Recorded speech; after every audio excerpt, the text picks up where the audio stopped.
My name is Bert de Wel. I'm the Climate Policy Officer of the ITUC, the International Trade Union Confederation. I'm not going to repeat my lines that I always say, representing 330 unions in more than 160 countries, representing more than 200 million workers. So the biggest voice, global voice on workers globally. As you all know, this is a COP about implementation, and this is the African COP.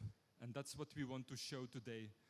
We want to show how the trade unions engage in implementation with our famous concept, just transition. And it's also the African COP, and that's why we have invited guests from the continent, because we are very excited to be here in Africa. I also have to indicate that we organize this side event together with the Blue-Green Alliance from the US, as you have to merge side event to get a nice spot on the program. But first, I have something sad to announce, and this is in fact that our General Secretary from ITUC, Sharan Burrow, that you all know, in 2 weeks and a half will not longer be General Secretary of the ITUC, because there is a Congress going on and with elections and candidates, and somebody else will take over the lead of the ITUC. So this is in fact the last COP of Sharan as General Secretary of the ITUC. From my first COP with a union head in Copenhagen, Sharan has always been around as a rock, defending the interests of the workers, pushing the movement ahead, dealing with the climate challenges, which is the biggest threat to humanity that we are faced with, preparing all the trade unions globally to work on this issue. And I would like to propose a big hand for Sharan for all this work.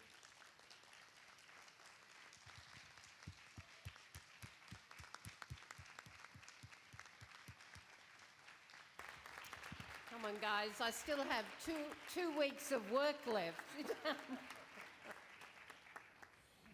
Actually, thank you. Bert was not authorised to do that, but it is indeed very much appreciated. I must just say, in the briefest of acknowledgements, I have had the most privileged working life, and the last 12 years with the ITUC, there is nothing spanning now a 30-plus year union leadership career that you could do that is more rewarding than working for and with working people.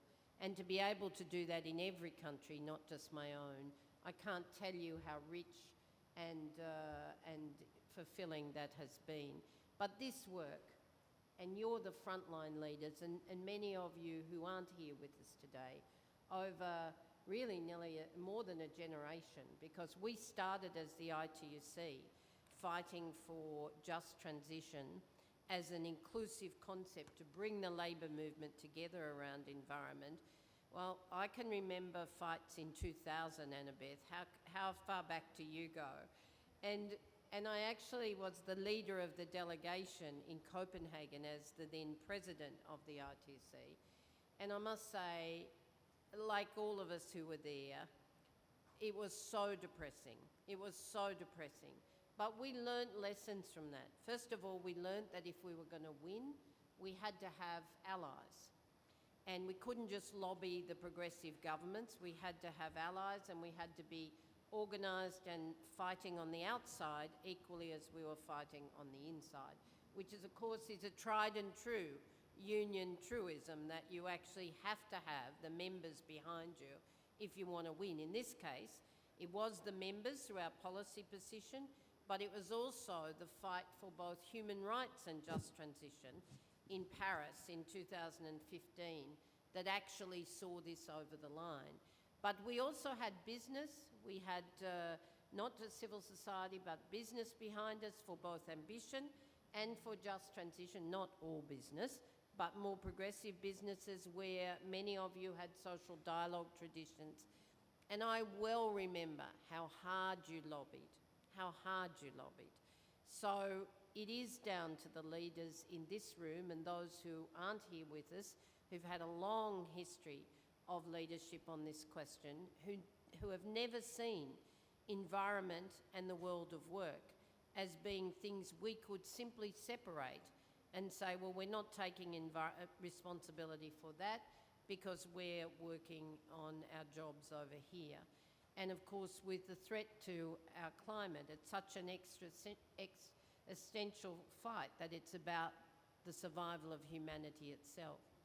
So I remind you our original slogan, which was, there are no jobs on a dead planet. It just cut through everything, and it made our people think, but also governments and employers think about what was at stake. And now I'm a bit more blunt. I tell business that there's no business on a dead planet either, so get your act together. And of course, what does that mean for us?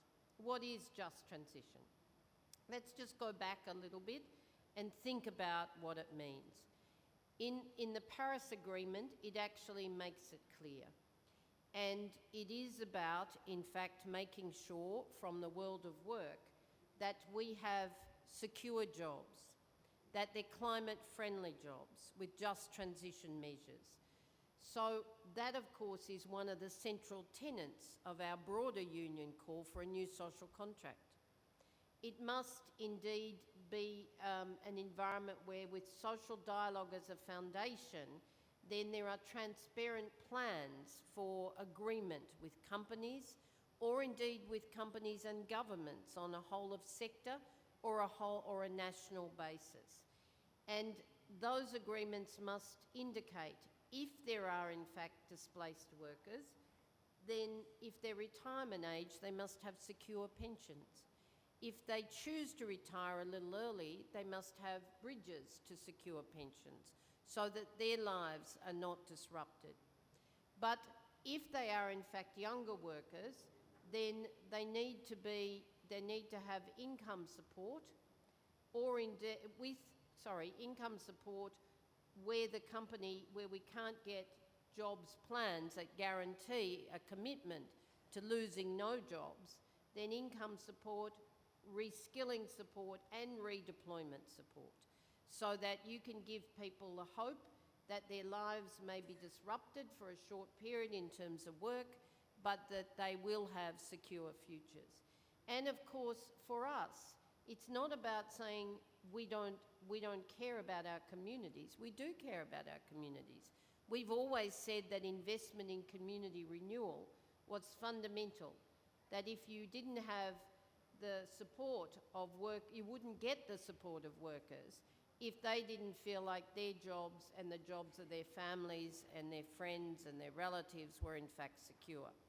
So while we know that we're the actors in the foundations of social dialogue at the workplace and in tripartite settings and through the ILO, we represent workers and the future for the dignity of decent work, but it does not exclude us from the alliances that make sure that our communities remain strong and that we don't lose the trust of people and even the trust in our democracies because people feel so frightened that they're attracted to the notion that if they just do nothing, the world will be okay. Sadly, it won't be okay.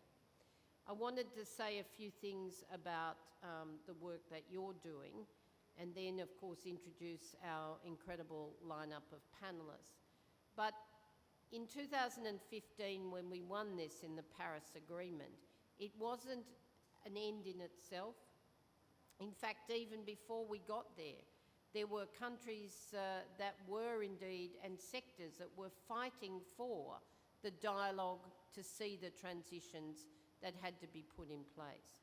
But when we won the Paris Agreement reference, then we also knew we couldn't do it without some coordinating body.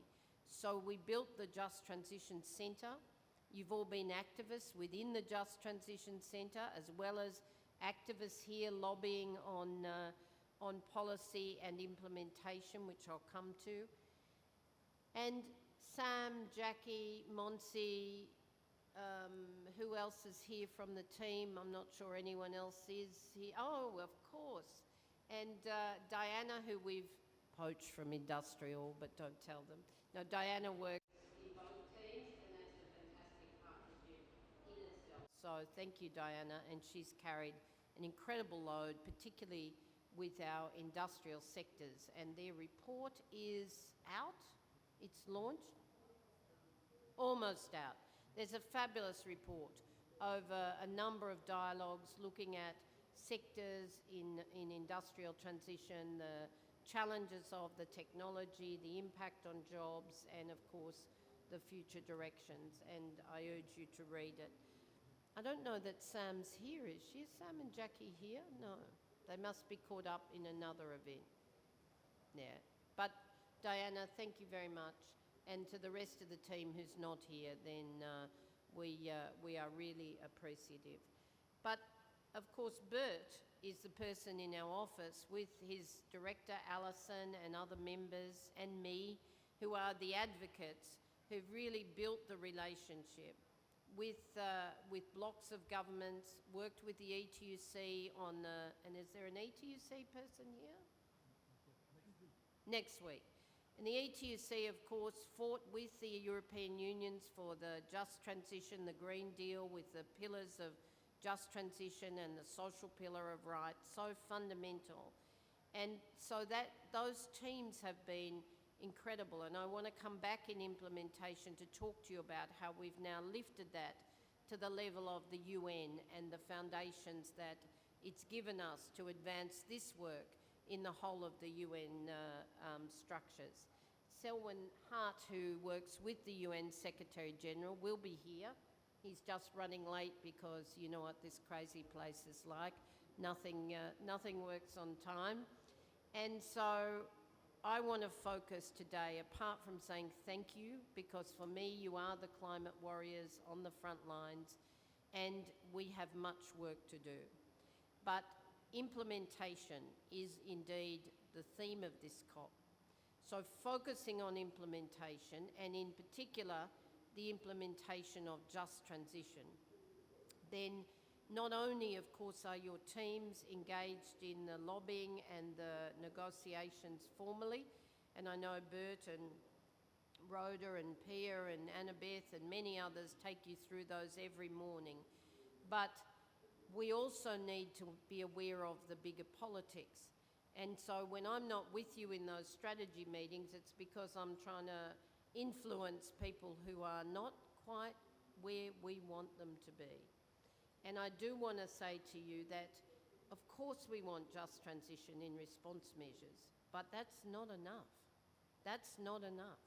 You want it at the core of the planning that governments do, that business does, that every sector of the economy, in terms of planning for a world that must get to net zero, deploys both out of respect for workers, but indeed in association with the rights of workers, to fundamental rights, to social dialogue, to decent work. So we still have a lot of work to do within the negotiations, but what's playing out outside of it worries me, because the fight for 1.5 has been a continuous fight. And when people say, well, maybe we can live with 2 degrees or 2.5, I just remind us all, pick a country where you've seen extreme weather events damage our people, destroy their livelihoods, their property, the economies of governments in large sectors. Who wants to give me a few examples? Come on, pick a country, just yell it out. Pakistan. Yeah, Pakistan. Come on. Philippines. Where are the US? Brad. Whole parts of the US. California. Burning. Carolina, flooding, tornadoes. What do you call them? Whirligigs, yeah. Etc. Australia, my own country. Oh, where else have we seen? What about changing seasons? What about the heat and the changing seasons in agriculture? Everywhere in Africa, Rhoda, exactly. Anything else? But you can pick any of these countries. And indeed, Pakistan is the nightmare. I used to say to our own trade union staff, welcome to my nightmare. And I'd talk to them about Bangladesh, because Bangladesh is less than half a metre, indeed less than it was now, above sea level. And there are 30 million people just within a radius of those low-lying areas. Now, the world can't cope with the 30 million refugees we have today. Imagine adding those from Bangladesh, but it was Pakistan that showed us first just how devastating it can be when those low-lying Asian countries simply are flooded beyond recovery. So if you think about what that means to people, then, you know, all of the aspirations of people, not just to make a living and to have secure jobs, but where they can afford it to invest in their own homes for their families. The insurance industry is now unaffordable for most working people in too many areas. So implementation is critical. And yet the politics here are really about lowering the ambition. Not for everybody, certainly not the island states, certainly not the most vulnerable. But we see wealthier countries, not all of them, but absolutely with industrialists who are still refusing to transition and holding governments cowed by them wanting to protect their profits on a business as usual model. So ambition is indeed at risk. So we have to fight for implementation, for ambition, and of course it's the finance cop. So there are layers of finance. First of all, we need the climate finance to be delivered as a symbol of trust. 100 billion a year is not going to do the job, but as a symbol of trust, it's vital. Then we need the loss and damage mechanism for people to have some hope that global solidarity is alive. And I remind you what happened to our horror with vaccine nationalism, where the wealthy, 5 or 6 countries would not allow the sharing of knowledge and intellectual property for developing economies to build their own capacity for manufacturing vaccines. And that meant we held the health of many of the world's people hostage from those who had the money opposed to those who didn't. That can't happen with climate. The technological sharing we have to invest in, the capacity for people to understand that the model of trickle-down economics has gone, we have to share prosperity, and then loss and damage is really the trust piece. But we do need innovative financing for our cities, for our communities, for those sub-sectors of the economy, and for industrial sectors, and the infrastructure to transition. And here, again, you will see very low ambition on people opening up, even on a creative base, their coffers. I don't usually praise the IMF, and I'm not about to start now, but I will praise Kristalina. Kristalina Georgieva has done everything possible to set up mechanisms for debt relief, to provide poor countries with fiscal space, the special drawing rights that governments did not actually share as either debt swap facilities or partnerships in terms of investment in climate action. She's trying to do targeted work. They're setting up funds. There's a whole lot of work going on, but it does depend on the developed economy saying, we will show more solidarity. And you're even seeing development aid indeed cut. So when we talk about a new social contract that has jobs, based on rights, of course, indeed the question of social protection, which 60+% of the world's people, the Resilience Foundation for these major global shocks, when it's funded even from our development aid to less than 0.2%, we actually have a problem. So in implementation, we need people and planet to be at the heart, with an ambitious agenda for and a set of principles around shared prosperity in finance that turns the tide. So your work is cut out for you, but others will talk to you about specifics. And indeed, let me see who I have. I have indeed Selwin, who's not here yet, so we'll welcome him in absence and we'll put him on when he arrives. I have Eric Manzi, who is our Deputy Secretary from the ITUC-Africa.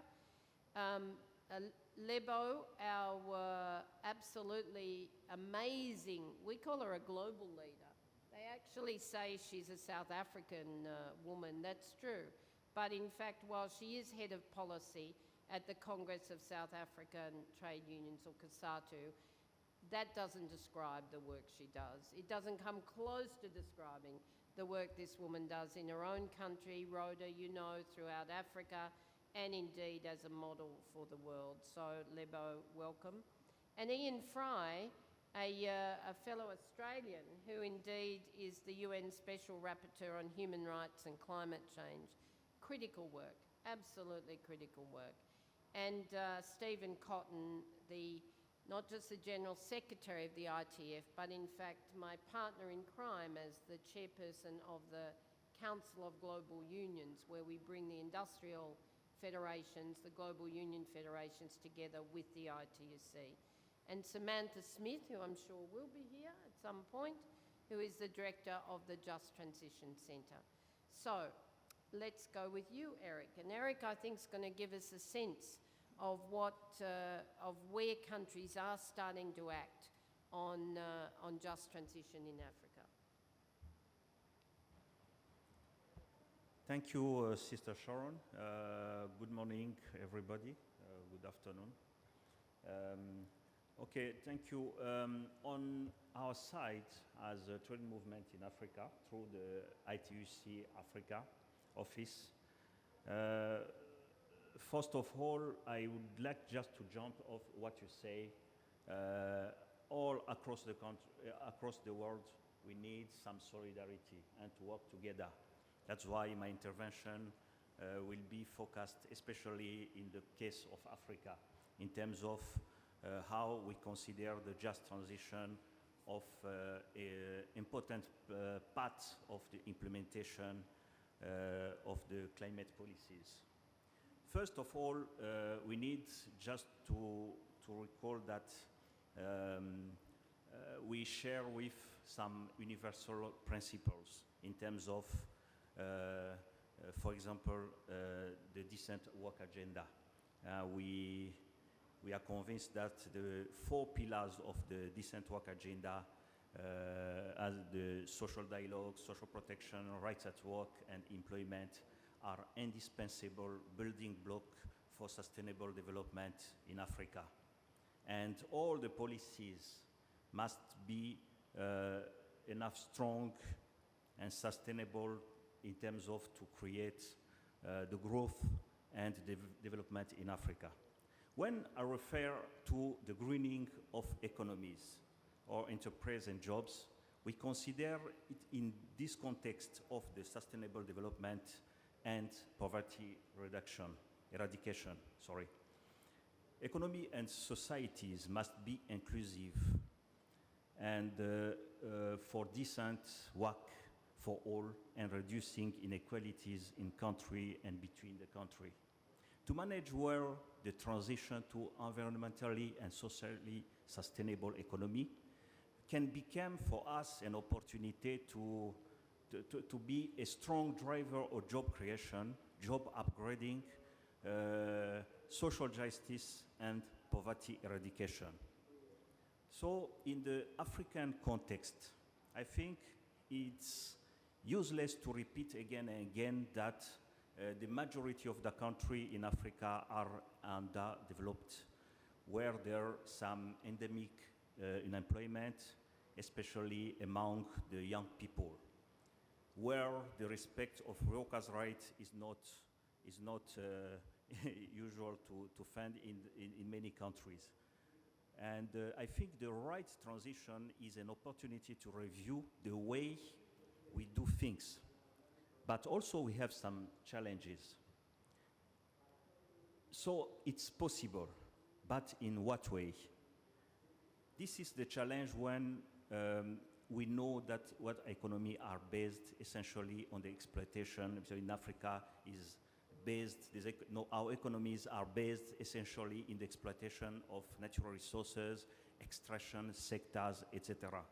If you take the example of the mining sectors, where is in many countries is artisanal, where we have a large part of informal labor. I take some examples, some countries, India, Congo, the Burkina Faso, etc., where we have many times the sectors, the mining sector, which supposed to provide the welfare for the population, but actually it's not the case because of many reasons. They are artisanal, sometimes not regulated. They sometimes they try to afford on some international regulation in terms of the trade fair, etc. But when you arrive in the ground, the way they treat the people work in that area, it's terrible. And we have also some transparency, no transparency and corruption, which is endemic, especially in extraction, oil and gas extraction. We have the country like Nigeria is a big country, but when the situation of the population, we have a large part of the population are poor. So I think we have also another sector is the sector of forestry, where we have some exploitation which they are not respect some rules in terms of protect the land, etc. But also we have the illegal export where we have many corruption. We think that sectors, they suppose, if you, the sector in Africa, we supposed to create a more welfare for the population, but it's not the case. That's why we say the just transition can be the way where we can see actually how we can create more numbers of additional decent jobs through the investment into environmentally sustainable production, but as well as the management of natural resources. We believe that these sectors should improve the job quality and income or the large scale from the more productive processes.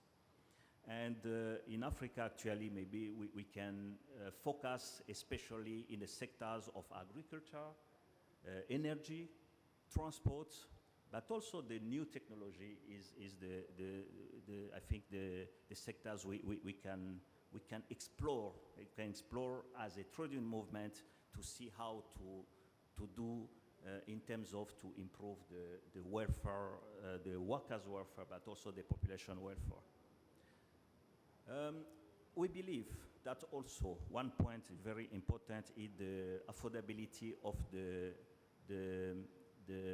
green energy. We know actually you have some data where they say in Africa we have 600 million of Africans do not have access to the electricity. 1 billion of them don't have clean source of energy for cooking. That we say we need. I think we can realize that the social inclusion through improved access to affordable, environmentally sustainable energy can solve, especially for the women. But we have other points, but allow me just to mention something. I think also one important point is the social dialogue. We mentioned it. The social dialogue. We have some deficit in social dialogue in Africa. Why not the process can create more trust between the people? Because actually some government, even if We have some problem in some countries, but they are trying actually in this process to consult the civil society organization, the trade union movement. It's the way why we can use in terms of to create a new way to dialogue. And I think the just transition should contribute to social trust for all actors. In my conclusion, if you allow, is to say we need to support, we need the solidarity between us. Despite the voluntary contribution by other parties, we say that the developed country parties should continue to take the lead in mobilizing the climate finance. We are convinced that Africa is not only the land of the problems, is also the land of opportunity and easy transition. Due to the surface area, we have the carbon sinks, the million of hectares of forest, savannas, pastoral areas. We need to change the African vision. Climate means that we need to move to the stature of a region of rich opportunities. And I think we need more support. And in terms of to adapt in the context of Africa, we need to be sure that we need to finance through the project driven by the countries in terms of to see to create more decent jobs and enable the continent to gradually migrate to green energy. As a trade union movement in Africa, we are committed to work on it and also to ensure the transparency and the process. I think at this stage, Sister Sharan, I think it's enough, but we are ready to receive any questions, the clarification. Thank you very much. Over to you. Thank you. Thank you indeed, Eric. And I suppose most of you know this, but in debates this week, we've had a lot of discussions about the fact that in African countries, as Eric said, in Sudan, only 30% of the people have access to energy. In Ghana, I think we decided with our brother yesterday it was 30% who did not. And so our point is that just transition means that they have to have access to renewable energy that's both affordable and sustainable in the long term, because there are jobs in it too. For every 20 jobs in renewable energy, there's 5 to 10 in supply chain, in manufacturing particularly. There's 30 to 35 in the broader ecosphere if they're good jobs. ILO definition of decent work, then that's how you grow communities and protect jobs and provide energy access. So we really do need to stand in solidarity and lift our demands for energy access, but on a renewable basis with the good jobs that can be associated with that. Thank you, Eric. I'm actually going to go to Lebo and ask if you would tell us about what's going on in South Africa and any perspectives you want to share, and then Ian, I'm going to come back to you. Thanks, Sharon, and thanks for the invitation to share what's been happening in South Africa. I think we're in an exciting period. The last 5 years in South Africa have been quite rapid in terms of our transition to a low-carbon economy. And the work that the trade union movement has done in South Africa has really been because of the international cooperation and solidarity that we've received, whether it be through the ITUC-Africa or ITUC more broadly. Because we've shared ideas, because we've learned lessons from what other comrades have been doing in other parts of the world, we've been able to then develop what our response has needed to be. And I think, with the ILO putting the primacy of social dialogue and transparency in the processes relating to the just transition, I think that has guided our work. What's wonderful about South Africa is that we just have a great culture of social dialogue. So when there was an opportunity to establish a national platform for us to continue with that social dialogue through the establishment of the Presidential Climate Commission, we took on this responsibility. And I think through the work of the Presidential Climate Change Commission, particularly the work of Labour, has really made an impact in how we've articulated just the concept of the just transition. It's a real nice to hear term, but we must commend the global labor movement for how we've taken a concept that wasn't necessarily embedded in our conversations, and now the catchphrase of the century every time you talk about climate is now about the terms related to the just transition. So that's credit to the global labor movement and how we've pushed these things and embedded them at the center of our advocacy when it comes to climate, as well as the discussions around decarbonization. And I think we've learned those lessons in South Africa, and that's what we've pushed. When you look at South Africa's nationally determined contributions, I think we're one of the very few countries who insist that the just transition principle be embedded in our country's NDC. And we did that because at the heart of every conversation around the environment, decarbonization, if you are not factoring in the concerns of workers, if you are not factoring in the concerns of communities, you can't be said to talking about a just transition in its earnest. And I think those are the things that we've been able to achieve as we've progressed. And a lot has happened. I think, you know, in our advocacy, in our education and training of the workforce, now you see a workforce that is more conversant with the conversations around climate. Now you see a workforce that understands that our economy is in a process of rapid transition, and now you see workers being active. I mean, we used to say to workers previously that you have to take a just transition and you have to factor this into your collective agreements. This used to be a very abstract concept for workers. What does that mean?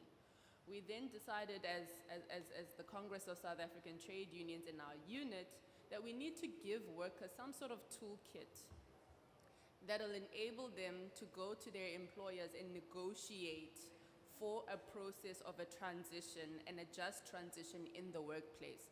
So how do workers sit with their employers and say, in your process of a decarbonization, how do you ensure that we get the necessary skills so that we're able to participate in whatever the business model then looks like in the future? And you can see that workers are now starting to grapple with these issues. So we're moving away from a situation where these are very nice to hear concepts at a national level, but now we're starting to disaggregate them into what the workforce is actually doing at the plant level, which is significant progress. South Africa's trajectory in terms of decarbonization, like I said, is taking place at a very fast and a rapid rate. What I'm finding to be really useful in our deliberations is that we made sure that when South Africa adopts its framework for a just transition, we cemented 3 principles that guide our every interaction when it comes to this concept of transition, environmental justice, and decarbonization. And those have been around distributive justice, which means that in terms of a transition, whatever the losses are or whatever the gains are, these must all be shared by society equally. So we can't create a situation where they're the biggest losers, which traditionally would be your workers and communities, and the biggest winners, which would traditionally be big business.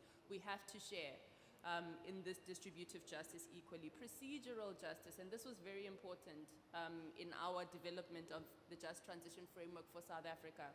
How do we make sure that we meaningfully continue to engage with society meaningfully so that we get the imperatives of the just transition right, and just the idea of also redistributive justice. South Africa has serious systematic and structural problems. How do we make sure that those who've been marginalized can now actively participate in the economy? And these are the things that we're working towards. And I think this is also because we've been doing a very good job of collaborating as the labor movement. Now, this is difficult. Labor movement politics are toxic. But what we found is that when we get over all of that and we're able to collaborate well enough, we achieve much more. So it's not about the color of the shirt that you wear and where you organize or whatever the case is. We collectively must come together in order to bring about indeed a fair deal for our constituencies, which is the labor movement. I've found that to be incredible in the way that we've structured our work. You know, another thing I want to attribute as being a very big success, particularly because of our involvement as the labor movement, is that now there's an intersectionality between environment, social justice, as well as economic development. These previously were very separate issues. If you're talking about the environment, that was it. Now we've brought all of these issues into one, which means we now have an additional ally, which is the environmental organizations. And they have resources and research capacity for days. So it means we're able to tap into that much needed resource to further amplify the needs for us to protect both environment and people, which has really been instrumental in how we've been able to tackle some of the very difficult questions. Finally, we're dealing with the financing of a just transition. A just transition is going to cost a lot of money, but those resources need to be mobilized if we're ever going to achieve a just transition. We need to make sure that governments, through social spending, are putting their money on the table. We need to make sure that there's just a huge drive in terms of resource mobilization. But in the way that these resources are being mobilized, we need to increase our creativity to make sure that indeed, through the mobilization of resources, we do achieve a just transition. We were laughing in our office 2 weeks ago. Asset managers are now calling our offices, asking us what the conditions should be in terms of who they invest in. I thought to myself, asset managers want to know what the labor movement feels fair deals are in terms of investment decisions. It means that we are moving, and we're moving in the right direction. We really are turning the tide because, like what Sharan says, there's no business on a dead planet. And I think to some extent, because of the work that the labor movement is doing, business is now starting to realize these things. If asset managers now want to talk to us about what they need to include in terms of their funding requirements, it means that the trade union has not been in these rooms for nothing all of these years. It's really done something in terms of how we want to really imagine and implement the imperatives of justice. And I think key to this is the advocacy of the labor movement. If the labor movement is not doing its work, if it's silent on these issues, if it's not pushing the advocacy, these gains will not be achieved. I think it's up to us, collaborating with various other progressive movements, to make sure that we really stem the tides in terms of financing for a just transition, in terms of social dialogue and transparency, and imagining a just transition and an ambitious just transition for not just workers, but for the community at large. Thanks.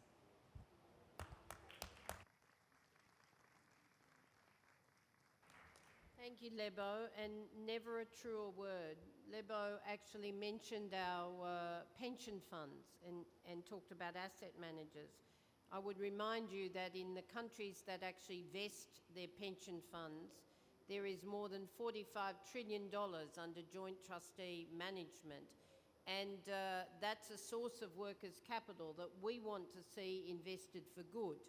So, of course, we want a reasonable return, but we also want it to be invested in a future that secures the transition that Lebo talked about. And again, congratulations on your work. So now I would actually like to ask Ian, and thank you for being with us, Ian. We know how critical your work is, so over to you. Thank you very much, Sharan, for inviting me to this meeting. As the Special Rapporteur for the Promotion and Protection of Human Rights in the context of climate change, I have developed a work program for my work over the next 3 years, and just transition is one of those issues. So my comments are only preliminary at this stage as I'm working into this issue. But it's very clear that there is a strong association between human rights and just transition. The words just transition infers human rights. That's around the right to work, the right to education, the right to health, and of course the right to life. And it's not just workers that are embraced within this concept. We have to be aware of the families and the communities who are affected by changes from the fossil fuel industry to renewable energy technologies. And it makes sense to embrace the communities as a whole. We know in many countries where communities who are very strongly reliant on the exploitation of fossil fuels have a very strong political influence over governments. And I know that from where I come from in Australia, the United States and other countries, where communities where fossil fuels have been taken out of the ground have a very strong political influence. So it makes sense to provide just transition to those communities so that their voice is supportive of a green, new renewable energy technologies. Most of the work, as far as I can ascertain, in the sort of just transition area has been in developed countries, and we know about the EU Just Transition Mechanism, etc. But in the context of developing countries, as we've heard from Eric and Lebo, there are real challenges for just transition. We know that the issue of energy justice is critical, and Eric made reference to this. We have to ensure that all communities have access to energy in a reliable form. And so finding that balance between just transition and providing the energy required for that energy justice and meeting that balance is a critical part of that. Particularly, as Eric indicated, in Africa and other parts of the world, a lot of the workforce is informal workers who work in this sort of area. So these are the areas that need further work, and proper social protections are required for workers. I did recently visit Bangladesh and met with communities who are right at the front line of climate change impacts. And what we're seeing is that there are people who are traditional farm workers who have been impacted by climate change, having to find alternative work and working in brick kilns in very poor conditions, using coal as the energy source. So there's a sort of strong connection in that area. And so the movement away for a country like Bangladesh from the reliance of coal, and they're developing new coal-fired power stations, is a real challenge. So we clearly need greater investment in renewable energy. And within that investment in renewable energy is a need for a package deal that includes just transition. And that's where we're seeing a disconnect, I think, is that we need to ensure that financial institutions who provide support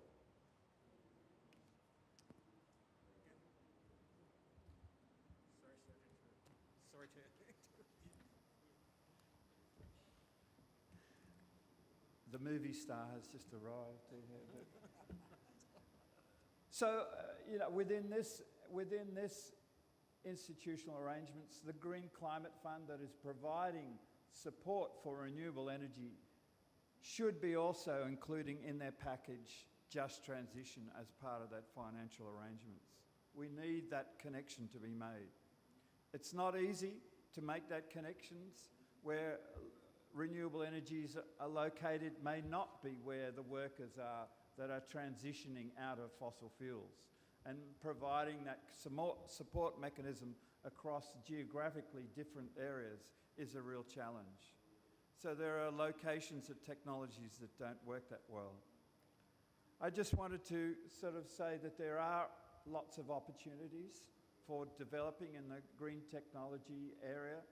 From my own experience of working for the Tuvalu government for many years, we have an arrangement with the Indian government to train women to learn how to develop and install solar power. They're called solar mamas in Tuvalu, which is a great example of providing that. So the crucial issue is, how do we make this link between the financial support for green transition and also provide the support for just transition? And so we need to ensure, like Lebo was saying, that all the nationally determined contributions should be reporting on what they're doing in just transition. And we need to bring that into the dialogue here to ensure that the reporting procedures do include just transition. We should be having a clear understanding in the global stocktake of what's going on in just transition. And particularly, as Sharan mentioned, I'm also looking at the whole issue of corporate disclosure and how they're investing in fossil fuels, and where the major pension funds are investing, and that we should be also ensuring that those corporations are also disclosing their just transition plans. Thank you very much. Thank you, Ian. Ian makes three critical points. One is disclosure. Absolutely, we need transparency that shows what the just transition plans are, and we need within that not just the issues associated with workers and rights, but also human rights as well. I'll come back to the question of human rights in this country at the end of this session, but I wanted to introduce Selwin to you and thank him. I already told them you were coming, but I want to thank this man because if there's a workers' champion in the UN, and particularly in the UN Secretary General's office, it's Selwin. He's understood the value of people and planet being treated equally, the absolute commitment to just transition. And I must say that I didn't tell you earlier because I was waiting to say it in front of him, but we were delighted when we actually got a social contract at the heart of the common agenda. But we're even more excited when the global accelerator on jobs, social protections for just transitions was co-launched this September in UNGA by the Secretary General and others with ourselves. This is critical to expose the jobs we need, and we have jobs targets. I won't labour them now, but that investment that people have been talking about can go to three critical sectors. One is care, obviously, that's soft infrastructure. The other is indeed infrastructure generally and the deficits in all of our country, and particularly in regard to climate action enabling infrastructure, and just the transition generally. Every dollar you invest, or euro or unit of currency, we know that will grow jobs if the fundamentals of decent work are delivered through social dialogue. So Selwin has been our champion. I want to say publicly to him, thank you very much, and over to him. Sharan, thank you so much, and really apologies to all of you, including my very good friend Ian Fry. We sat next to each other for many years as negotiators for the islands, and and now we're in different roles, but honestly with the same objective, really to ensure that the global response to the climate crisis places individuals and peoples and communities at heart. We really cannot have transitions that leave people behind. It's absolutely imperative that no one is left behind. And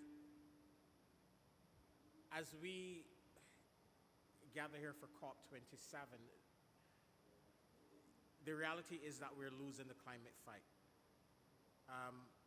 We are losing the climate fight. Global emissions are at their highest levels, and they continue to rise. As a result of the war in Ukraine, you've seen almost a rebirth of the fossil fuel industry. And this is happening at a time when that window of opportunity to keep that 1.5 degree goal that we fought so hard for many years, Ian, when that window of opportunity is closing. And the reality, as we're seeing across the world, climate impacts are affecting those that have contributed least to the climate crisis. So already you're seeing a high level of inequality and injustice as it relates to the impacts of the climate crisis. Now, I believe that we can solve the climate crisis. I believe that the global economy will decarbonize. The problem is, will it be fast enough for us to meet our climate goals? And it's absolutely essential that you continue to hold everyone to account in terms of ensuring that on this decarbonization journey, existing inequalities are not exacerbated. And we're already seeing this. COVID and the response from the COVID crisis really has widened inequalities between those that have on a national level, the global have-nots, and it has also widened inequality within countries. And unfortunately, we are also seeing that as the world decarbonizes, there is this widening inequality as well. Africa only attracts about 2% of investments in renewable energy globally, but has the highest potential for wind and solar globally. Why? Number of reasons, but primarily owing to the cost of capital. Cost of capital in Africa is significantly higher, 7 to 8 times higher than it is in other parts of the world. So critical aspects of the transition to ensure that there is climate justice is ensuring that no country, continent, region, or country or individuals are left behind. But as it relates to the just transition in countries, and we're starting to see, for example, under the Just Energy Transition Partnerships, as these partnerships roll out, we're beginning to see that if the just issues are not unpacked and addressed and mitigated in a fair and balanced and equitable way, there will be no political support domestically for these transitions. That's the reality across every single country that is participating in a Just Energy Transition Partnership and any country that's on the road to transition. So we need to ensure that at every stage in the process, the justice issues related to ensuring an equitable transition, that they're comprehensively addressed. And it will vary from country to country based on the structure of your economy, based on the composition of the energy sector, the composition of the labor force. It will vary from country to country. So I think it's absolutely critical that as countries present and update their nationally determined contributions, that the just part of the transition, that they are obligated or encouraged, can't say that, encouraged really to address these justice issues. What will the impact be on workers and communities? What will the impact be on vulnerable populations, some of whom will have to face rising energy prices, for example? How will these issues be dealt with, and how will these issues be mitigated in a fair way? So this type of conversation, this community really needs to be strong advocates for ensuring that every single just energy, every single NDC contains this component, this element. Every just energy transition partnership that is financed by donors, MDBs, etc., has and addresses the justice issues, not in a superficial way, but in a comprehensive way. And I believe that this is, and I've said this repeatedly to my colleagues, I see this as a value added of the United Nations. The United Nations helping countries to design these just transition plans to unpack the soft, or what Sharan called it, the sort of social implications of the transitions with very concrete measures on how to mitigate the impacts. And this is one of the objectives of the Global Accelerator for Jobs, Social Protection, and the Just Transitions, where UN system entities will be coordinating around a common objective: how to create new jobs, 400 million new jobs in the green economy, and solve some of the issues related to providing social protection to people affected through this transition.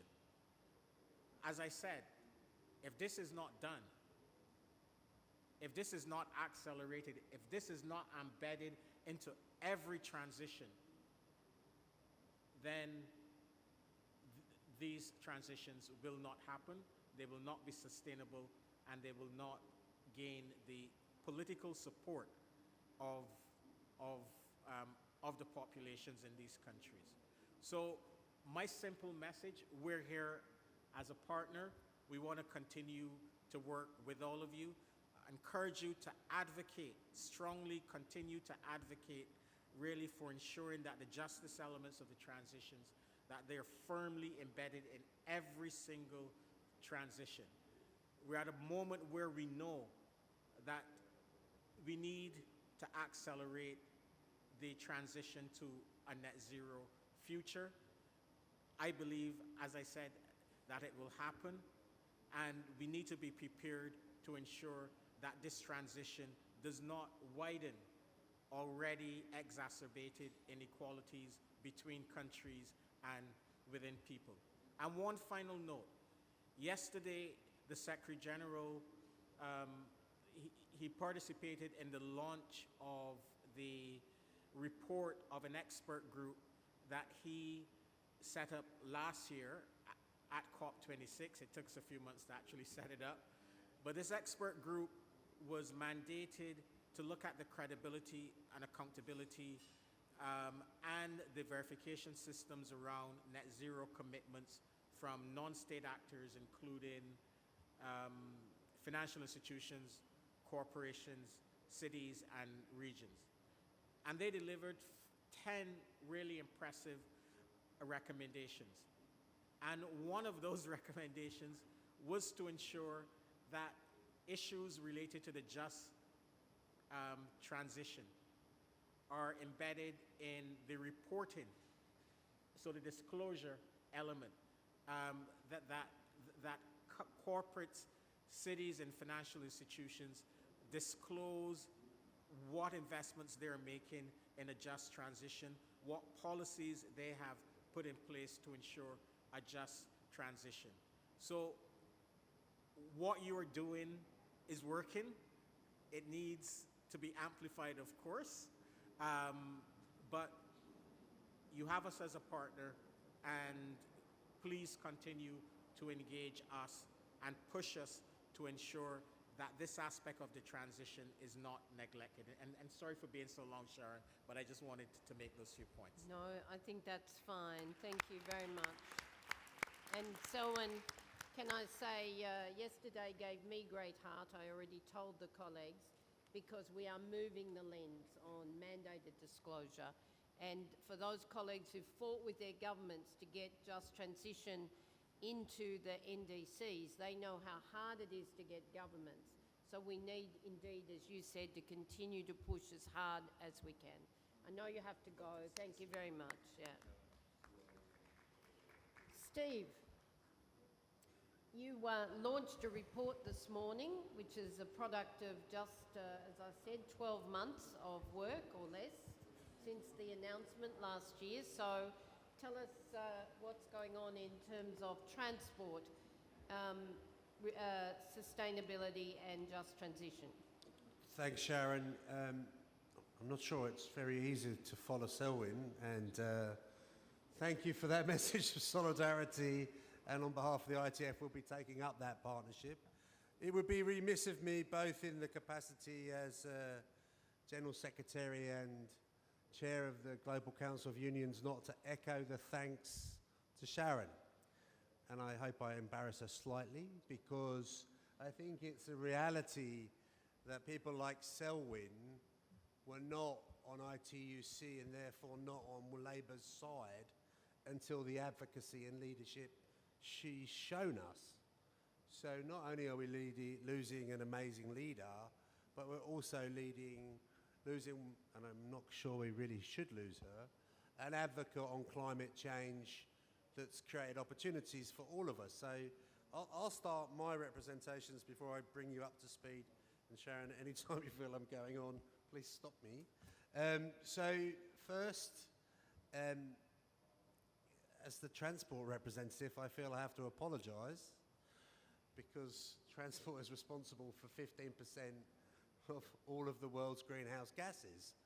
And that's not a very comfortable position to sit down and engage about how are we going to change the world. And we've seen, and even being here in Egypt and the recognition that Africa is at the very centre of these 2 weeks activities, the reality is that our world and the environment in which we live is changing literally daily, and in particular in transport, our infrastructure wasn't built to cope with it. It doesn't matter which part of the world you fit, and of course we've talked about Pakistan and other challenges, but railway tracks in certain parts of the world were not built for our current temperatures, and the impact is direct. Sharon, for us in the ITF, we were a bit slow to move on the climate issue. Couldn't the ITF team just stick their hands in the air and wave? All of them. Samar? Hand in the air. If there's any questions you want to ask about anything I say, these folks are all here for you, and they've been doing tremendous work, because even if our national affiliates were not ready to engage in the discussion, many of the ITF and many young people and many people believe we have to do more. So the ITF's been on a really long journey, and I'll take you in some of that. But we're also not above stealing good ideas, Sharon, so guess what? The ITF's done a poll. Can you imagine who's responsible for that, Sharon? Our 2022 poll of 15 different countries found that 1 in 2, 50%, people think governments are handling climate change badly. I mean, they're a mixture of countries, global north, global south, and ultimately a lack of commitment to drive the industrial change. 78% of all of those questioned believe dealing with transport is critical for acting on the climate challenge. 2 in 3 people think that transport industry would be better off with a greater involvement of transport workers in the decision making. And these are the core issues that have been echoed by all of the speakers extremely well. Climate change is here, it's our reality. The challenge which the ITF has struggled with in some spaces is how do we engage our union leaderships to deal with it in a way that means we represent the workers in the workplace with leadership and direction. We know in the ITF that we can't meet the zero emissions by 2050 if we don't tackle the challenges in transport.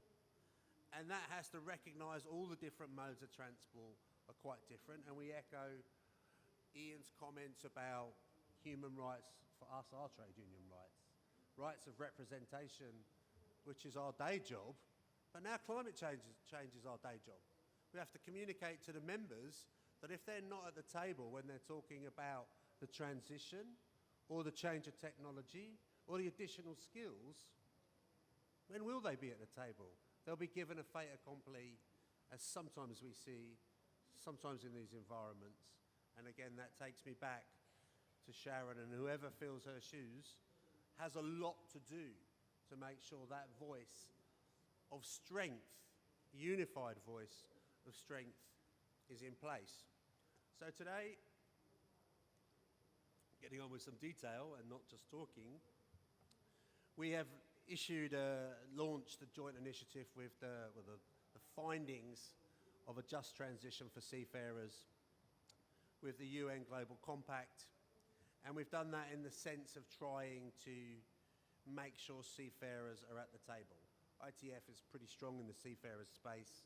We have the International Chamber of Shipping, We have the International Labour Organization and International Maritime Organization, UN bodies, as part of that process. But the UN Global Compact is perhaps a new partner for us, which is actually bringing business, both the receivers of transport services, to the table. I think when we talk about Africa, and I want to spend a little bit of time where the first place for the ITF to move into the climate challenge was urban transport. And there's a commonality about that across the world. But particularly here in Africa, we see the massive growth of urbanisation. It's critical we deal with the congestion questions, and from the congestion questions comes the pollution issue. And so we don't naturally see this as one movement. We see this as a couple of movements. So the reality is our focus is on what we describe as the climate investment in bus rapid transit, so BRT for short. And this means investing in infrastructure. Bus is cheaper than metro, and that's part of the methodology, to relieve the congestion in capital cities, particularly in the global south.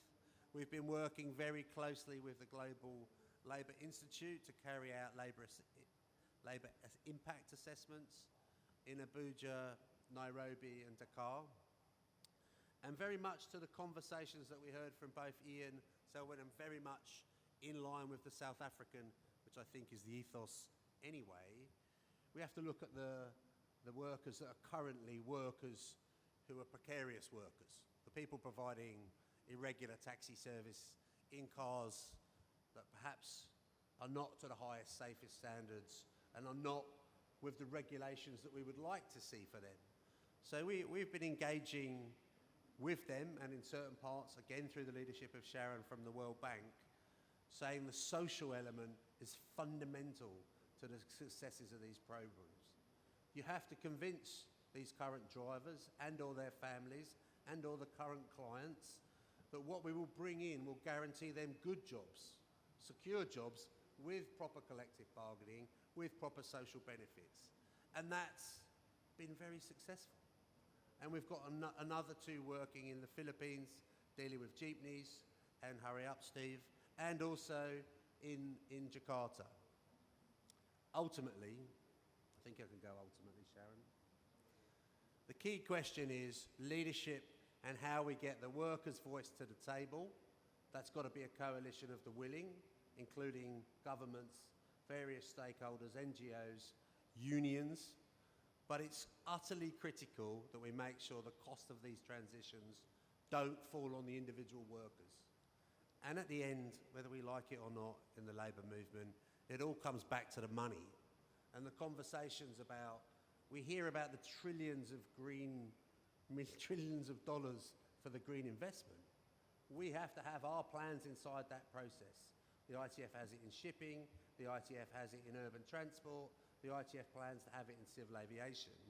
But we must be bold enough as a labour movement to stand up to ourselves and say this is a workers' issue and deliver from that point. Thanks, Sharan.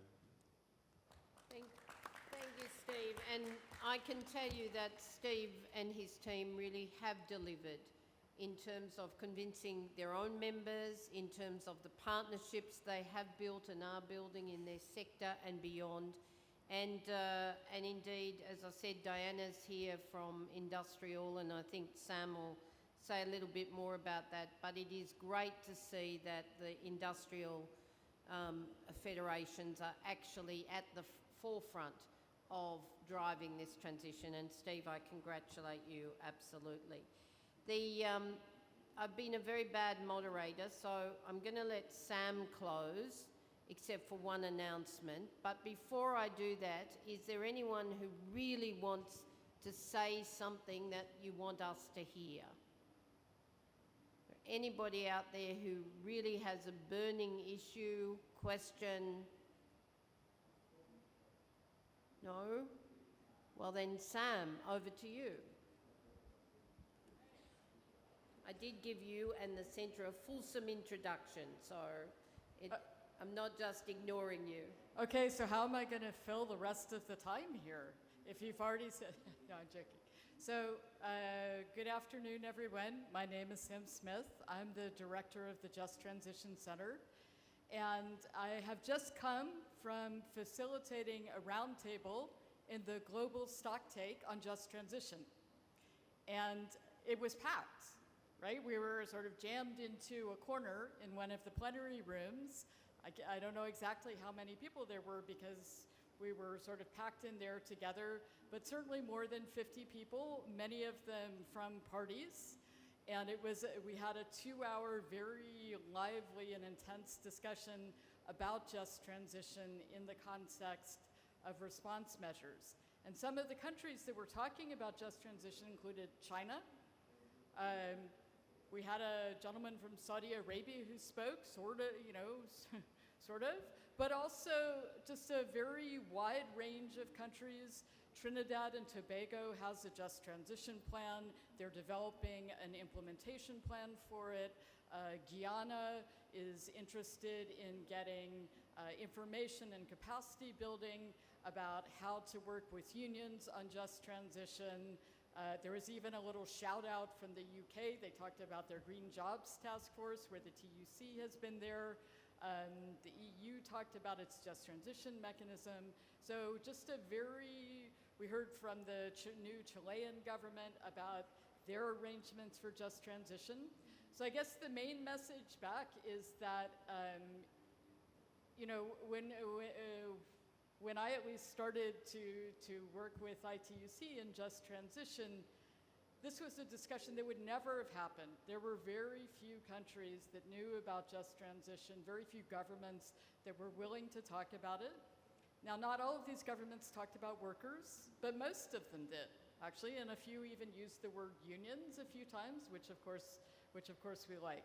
So I think as a movement, we should feel pretty great, actually, about the way in which just transition has entered this process and has entered national and international policy making. Now, what we know from our affiliates and our members is something different, right? So I'll get to that in a minute, but just to say that in these spaces, just transition is indeed everywhere, and many of the parties seem to have grasped that it is actually about workers, good jobs, and unions, as well as other things. Right? So that was a very positive experience. And I understand, Sharan, that we've already talked about you and your role, and everyone has clapped for you, so I won't do that again, but I do just want to highlight that. So maybe I'll just go straight into the work of the Just Transition Center and highlight a couple of things on the way to wrapping up. So we were set up to support ITUC affiliates, to work with GUFs, to get good plans for just transition. So very straightforward task. And when we started 6 years ago, I remember a meeting. Rhoda and Hawa aren't here, but Lebogang is here. I remember meeting with ITUC-Africa and its affiliates. Eric, I don't know if you were there too, where we were trying to, see if anyone would like to work with us. And so we had a sort of awkward, hour of talking about just transition.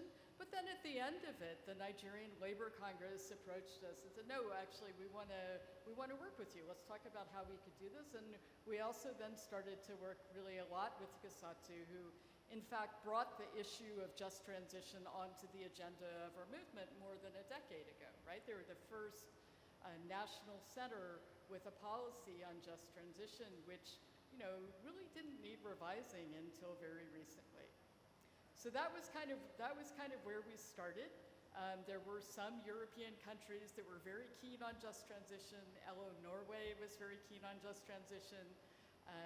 Some of us are hosted by LO Norway, but our movement was sort of like, we want to do this, but we need to know, we need more information, we need to be able to talk to each other, to share our experiences.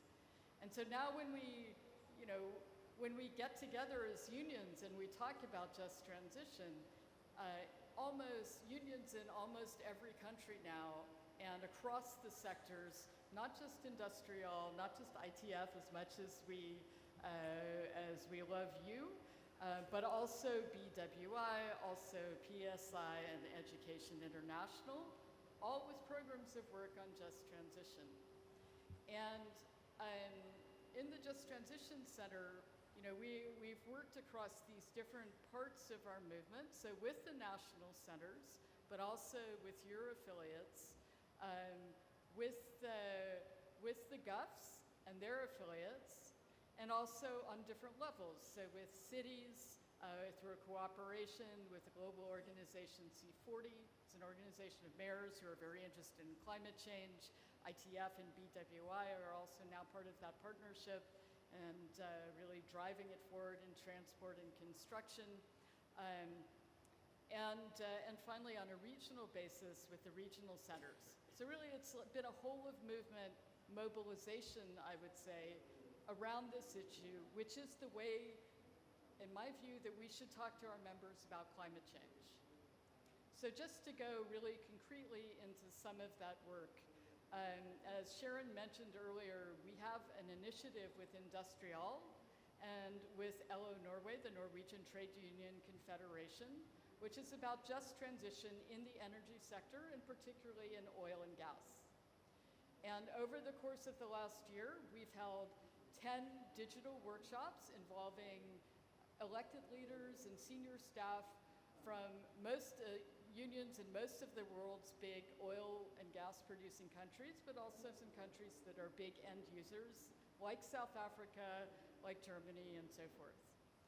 And it's been a real partnership with Industrial and with our Norwegian sisters, brothers, comrades, perhaps, where we have explored some of these different pathways that companies and governments have taken on to net zero, especially in the oil and gas sector. So we've talked about hydrogen, we've talked about carbon capture and storage, we've talked about wind, we've talked about solar and batteries and mining. We also had a couple of country sessions where we discussed as unions, we exchanged the status of just transition in the energy sector in different parts of the world. And finally, we ended up with a global stock take. And in parallel with that, we've also had discussions with the United Nations. I'm a little sad that Selwin left because it would have been great to address him while he was trapped here on the panel, about the potential for global just transition agreements with energy sector companies as a way to increase opportunities for social dialogue with these critical employers who with their supply chain are employing literally millions of our members, right? So I think on Friday, we're going to have a side event with Industrial and with LO Norway to launch the report that will sum up this year of work with discussions with everybody from the oil and gas unions in Iraq to energy sector workers and national steel workers, national confederations in Brazil and in the United States and in Nigeria, about what we learned, what our conclusions are, and what our recommendations are. And I was very happy to hear Selwin say that actually one of the recommendations of the high-level expert group is that everyone should be reporting concretely on just transition now, because that was actually one of our inputs to them when we spoke to them early in this process. There are a lot of initiatives out there that are called just transition, but there's no social dialogue and there are no unions or workers involved anywhere. So we need to be sure that this is, as everyone has said, about workers and unions and about good jobs and justice. So I want to encourage you to come to our side event Friday, 10:30, ILO Pavilion. Many exciting conclusions and recommendations, as well as speakers, including our General Secretary, Sharan Burrow. As a final reflection, and just to sum up on the panel, I mean, again, you know, we started with a model of just transition, which was really just based on collective bargaining, on bipartite social dialogue. And then we start to see in some countries, for example, Norway, we started to get either new tripartite structures with government, employers, and unions, or we got, just transition and climate issues were then brought into existing tripartite structures. And we are also seeing the development of these just transition commissions and task forces, which are kind of multi-stakeholder process and a way to bring everybody together, not necessarily to make decisions, but at least to try to get a common view. So those are all things that have happened because of the efforts of unions around the world just in the last few years. And I'm sure when we come back here, not here, when we gather in the UAE in a year, we will gather as a strong trade union movement, and we will be able to talk about many more advances in finance for just transition, in these national plans for just transition, and other things that, our work as a movement have produced. I would be remiss if I didn't shout out our comrades in Brazil and in Colombia and Chile, who have achieved dramatic changes as unions and with social movements in their governments that are now prioritizing just transition very high. We have high expectations for the new government of Brazil. And similarly, I would also be remiss if I didn't, might be a little premature, but maybe a little congratulations on the midterm elections in the US. You know, it could have been much worse. And it was great that the Inflation Reduction Act just got passed, so that at least we have secured good jobs in clean energy and climate for workers in the United States for a long period. I see Sharan is looking at me because she'd like to make an announcement at the end, so I'm going to stop here. But I hope that we all come away from this panel and all of the discussions here about just transition feeling great about the work that we have done together. And I want especially to thank the team at the Just Transition Center, including Manzi, Diana, and Jackie, and Elena, who aren't here. So thank you. Thank you, Sam. And I think it really has been fantastic work. If you think between 2016, before we really got our foot in the door, then and to now, what an achievement. And the fact that this centre of the union movement can actually bring together everybody across the spectrum who wants to actually work in these areas, to sometimes force their way to the negotiating table, but to make sure that there is the social dialogue that actually underpins our capacity to deal with a very transparent agreement on just transition. I just wanted to say two things. I'm sorry, brother, we're out of time. I did ask if anyone wanted to make a comment, but let me see. First, let me say this. Thank you all very much. And then it is indeed incredible work, as I said. You are the frontline warriors. We need you, we respect you, and you're, as a team, you are incredible.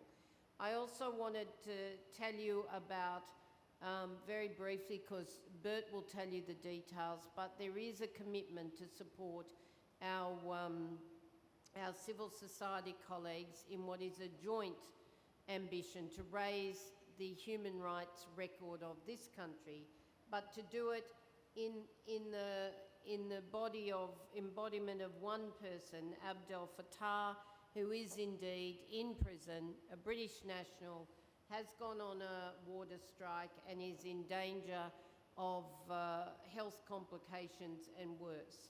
There will be activities that Bert will tell you about.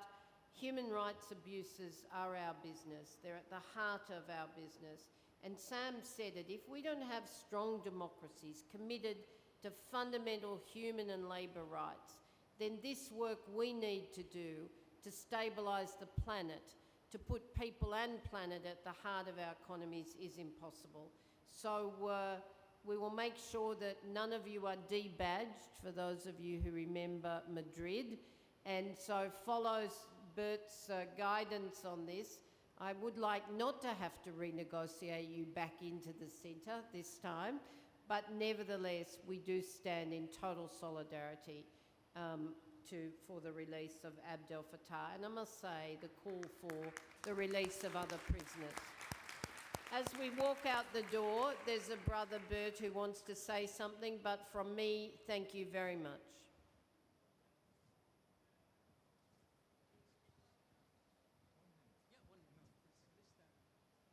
Thank you so much for your speech, all of you. I am Musaad Aglan. I am a researcher for environment from Sana Center for Strategic Studies. So just transition is not new, as I understand now. You are speaking about 6 years back. And I understand there are many countries are doing very well in their plans. But I believe there are many more countries have not developed their plans. So my question is do you have any, I believe you have some technical financial support for these countries who would like to develop their plans.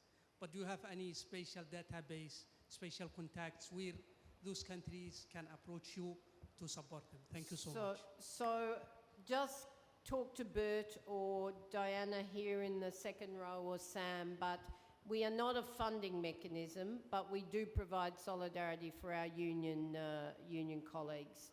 So thank you very much for your interest. Thank you, everybody.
Testing, testing,